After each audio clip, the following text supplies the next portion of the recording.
Hi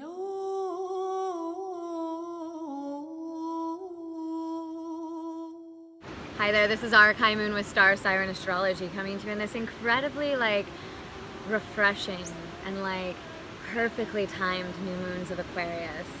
Why I say refreshing is because we have really undergone a lot to start out this new year, and so to me this new moon in Aquarius is actually the first sigh of relief of this is the new year. Let's move forward. All of the planets are going direct.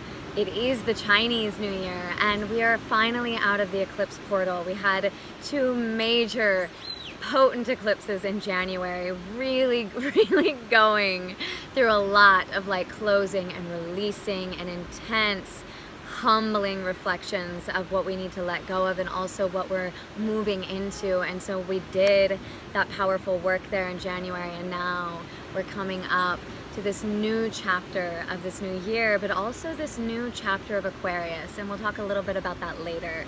I also want to mention the Saturn-Pluto transit that I feel like we have all been waiting for generations. We're also going to touch on the Pluto-Mars square that we've all been feeling for the last few days. Uranus being in its last degrees of Aries, coming up to conjunct Mars. There are some major cultural shifts about to occur. We are in the last degrees of planets that spend 9 years in those signs, and so these moments are huge for the collective and also for our internal lives. And like I said, in February, all the planets are going direct.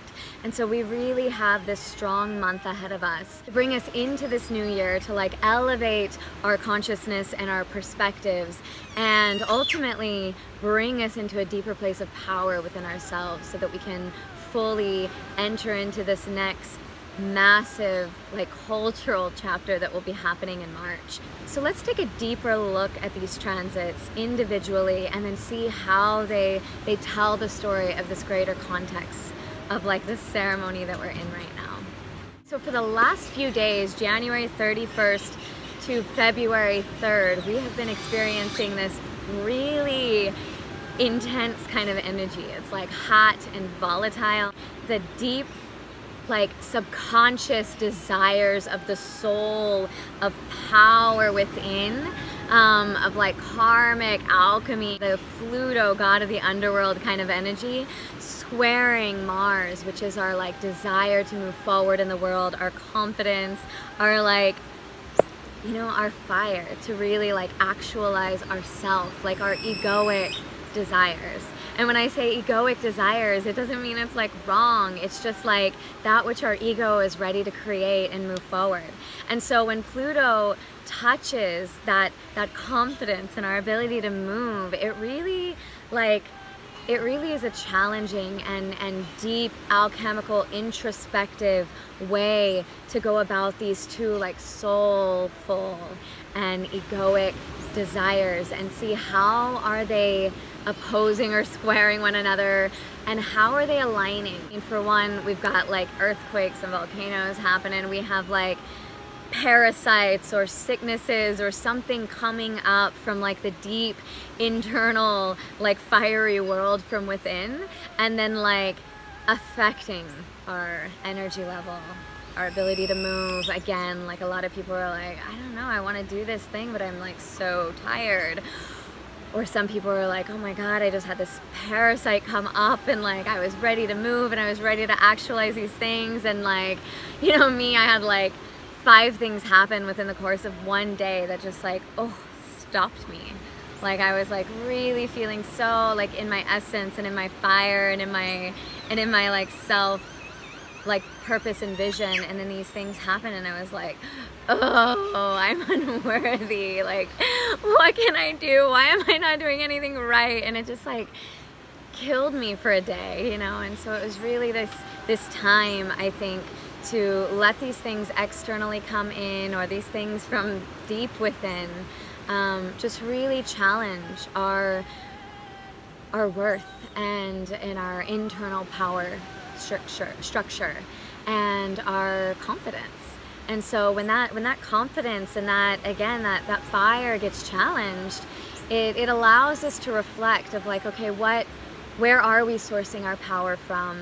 Is this direction that we're moving in alignment with my soul? Is this a true sense of power? Like throughout these few days, I was like, I want to be in a place of true power, and true worth, not in a place of like, ooh, I have my worth and my power because this is going right, or this is going right, and I'm being fed, and I'm being like, given the oxytocin, the fix of love, or the fix of self-validation from work or whatever it is. But it's like, whenever that gets challenged, where do I find that power source then? Where do I find those oxytocin, I'm connected to the all that is, and in my purpose, and in my sense of divine glory then, And so this was a time, like, be gentle with yourself, of like, if you felt like you weren't as functional over the last few days, or if you felt like there was like fucking rage or frustration, or just like things coming to a clash.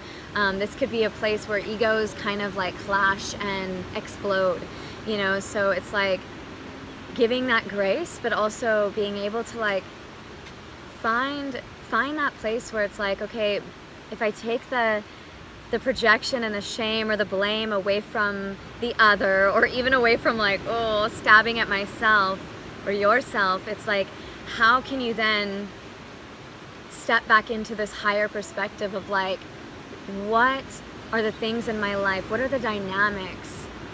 What are the patterns that I need to shift in order to fully step into true power?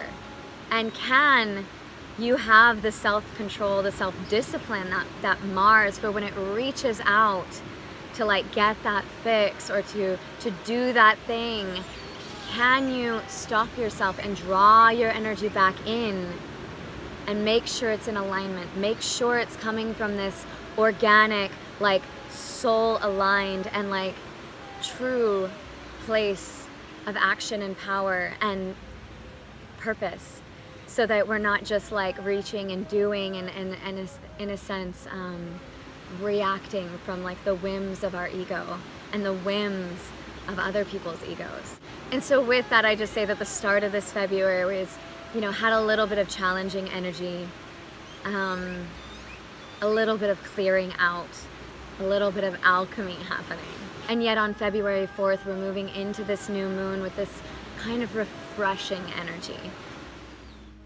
And why I say refreshing energy with this new moon of Aquarius is because, for one, all year last year, we were really getting worked. I mean, deeply initiated in the archetype of Aquarius. The South Node was in Aquarius.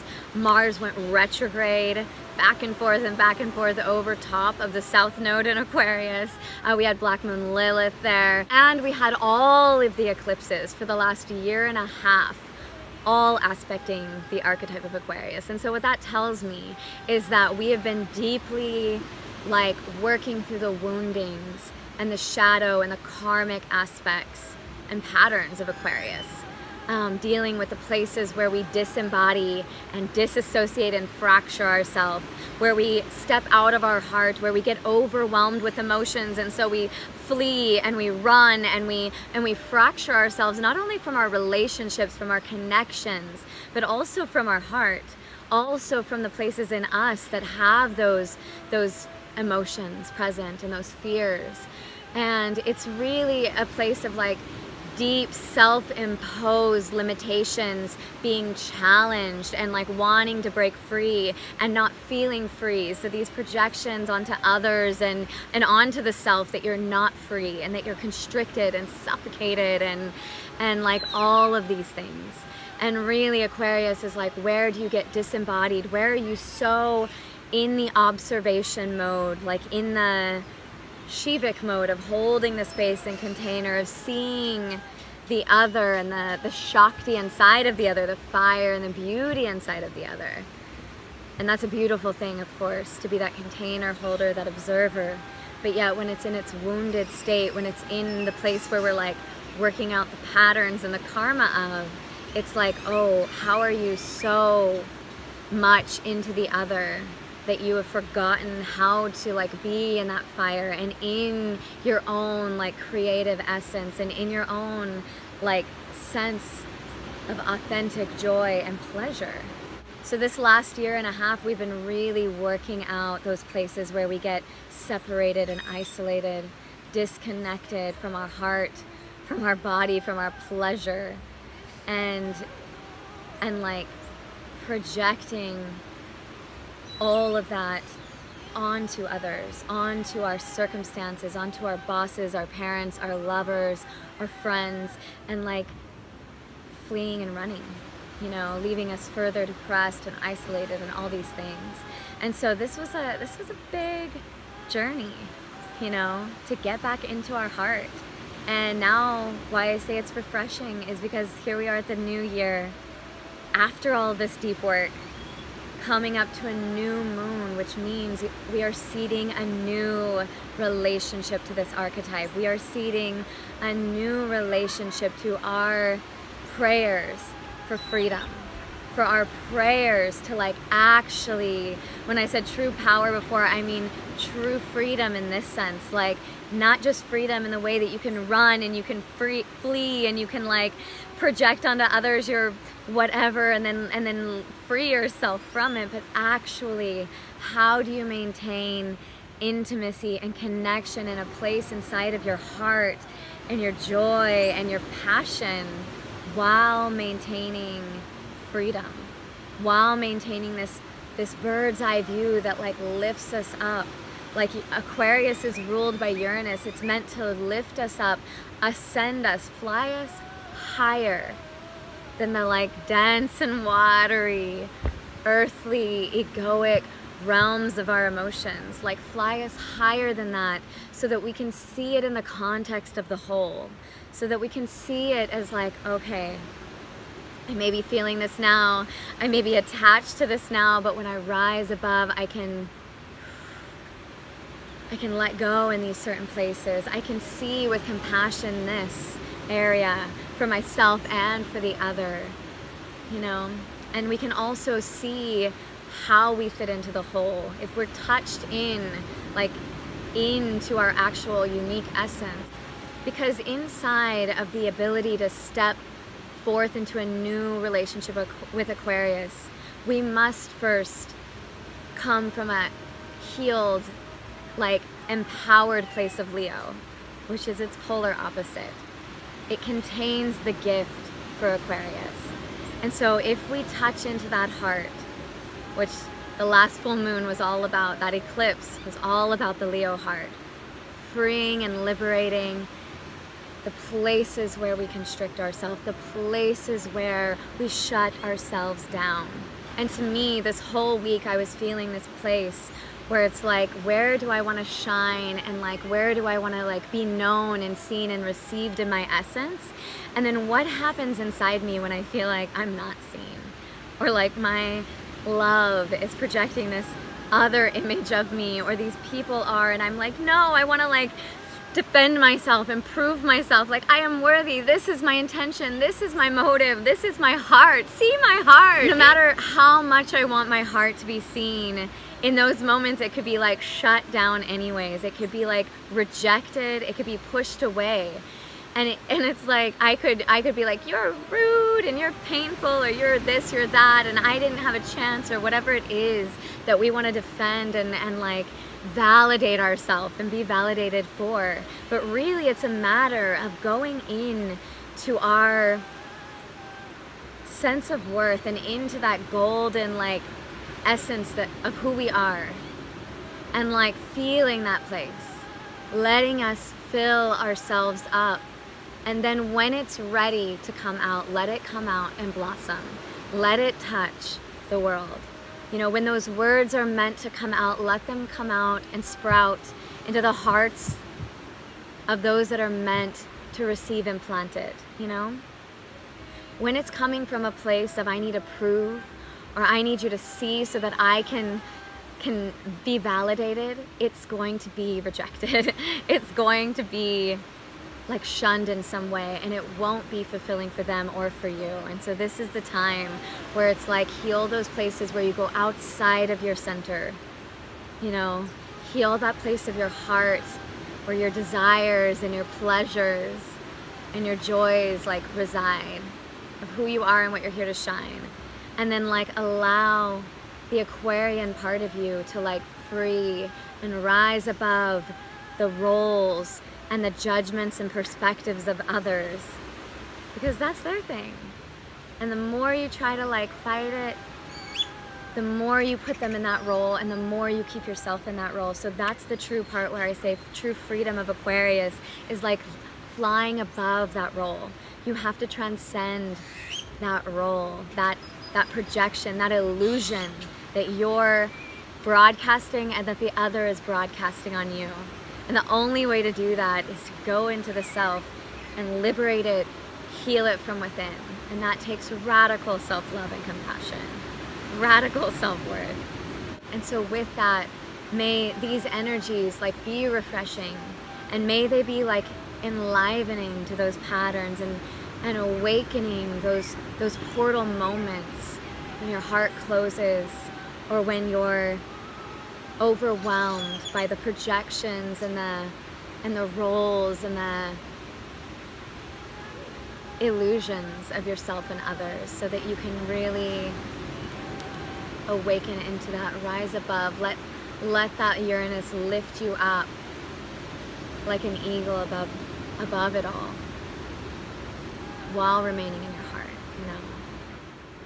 So speaking of Uranus, like helping us to rise above it all, like seeing from a different perspective, transcending and liberating us from these like heavy emotions and like patterns and things that would have us attached and tie us down. This is a powerful time right now for Uranus because it is in its last degrees of Aries, which is a big deal because Uranus takes 7 to 9 years to journey through one sign. And so with it being in its last degrees of Aries, it is asking us to evolve the self, to evolve the way that we move in the world, the way that we actualizing ourselves, the way that we're aligned with our desires. It is also, Aries is about freedom as well, in a more like fighting, pioneering, I need to like go and blaze the trail kind of way. And like, I need freedom to self-actualize. I want what I want when I want it kind of thing.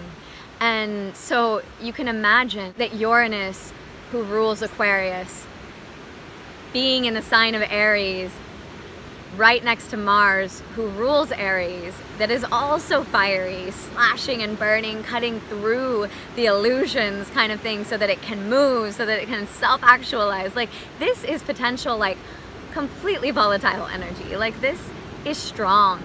This is also, like, fighting and egos clashing again. So combined with that energy of Pluto squaring Mars, Uranus conjuncting Mars, it's like our ego and our ability to move and our ability to have confidence and to self-actualize that which our ego desires is being like tested and challenged and also initiated, because it's asking us to align our egos with our soul desires.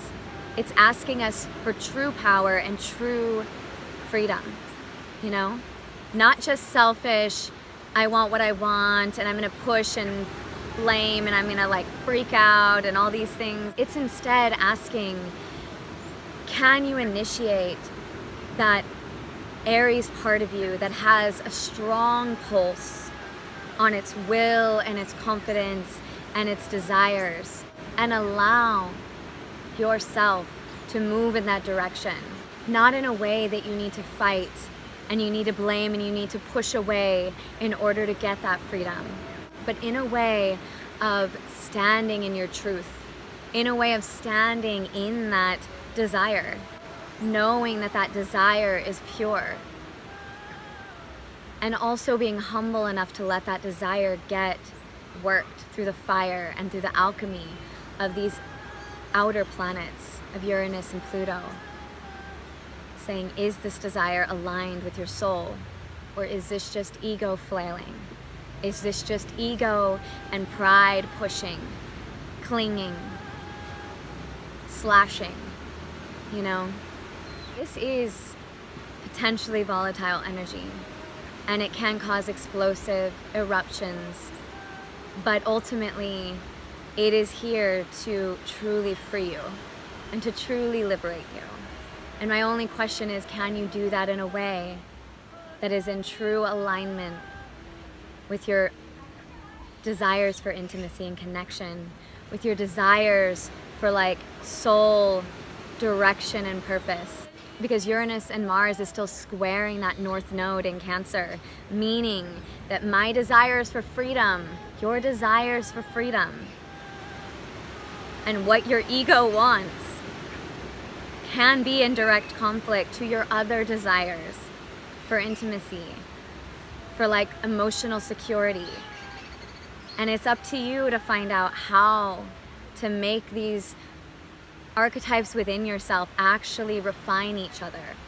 Like, can you bring your desires and your boundaries and your freedom and your passion to your relationships, like to your desires for security and safety and intimacy, family, you know? Or are they going to be conflict? Are they going to be clashing, your needs versus my needs? Your emotional needs squelch my desires for freedom. My desires for freedom squelch you, you know, playing it out with the other. These are challenging energies, but ultimately they are core desires within us. Like, we need our emotional security and connection and intimacy.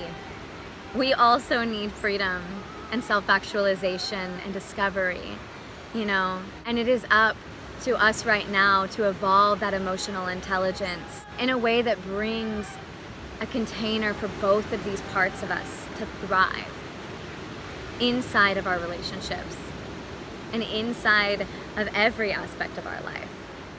And so with that brings me to speak about this last transit of the Saturn and Pluto conjunct in Capricorn.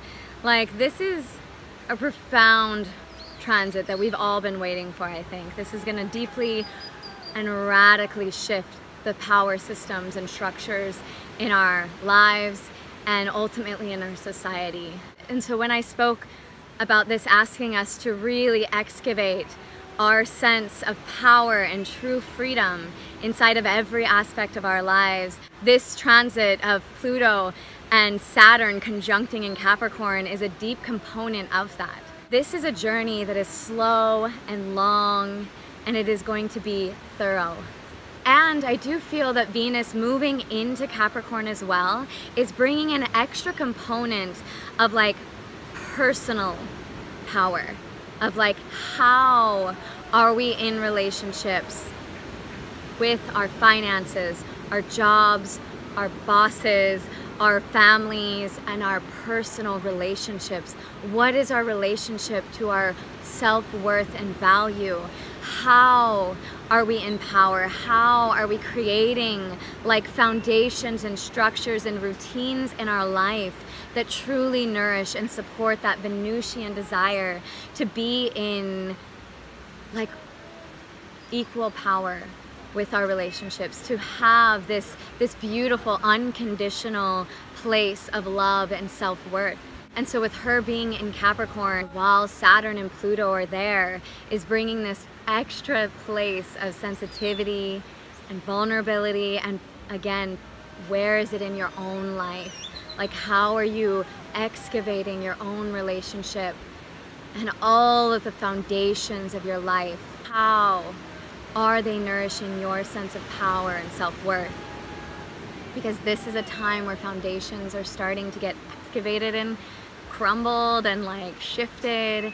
And so it's like, again, I said humbling, and it's deep and it's profound and it's thorough.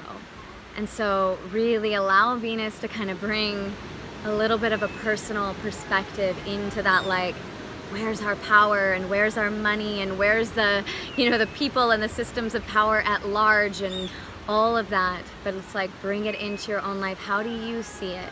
How are you feeling it? And excavate all of your relationships. Excavate again all of the foundations that it's built upon. And again, true freedom true power and true self-worth. When those things are not reliant on the other and on these other senses, then we can tap into these deep internal wells of our own worthiness and our own divinity, essentially. And so with that, allow this new moon to be refreshing. It still has some strong and deep, profoundly alchemical energies going on, but it is saying it's new. And all the planets are direct, so we're going forward and we're stepping and we're seeding the prayers of that true freedom, true power, true worthiness. And so be mindful of how you tend and water those seeds over the course of this month. Because these seeds that are planted and nourished, they will carry us into new cultural chapters that we're embarking on, that will change the course of our lives and human evolution. So this is one of those moments in astrology where we're like, remember those times, all those history trackers, all those pattern weavers of society. Track this one and track yourself deep inside. So blessings on this new moon. Step into that new Aquarian because it's got a lot of gifts to offer us.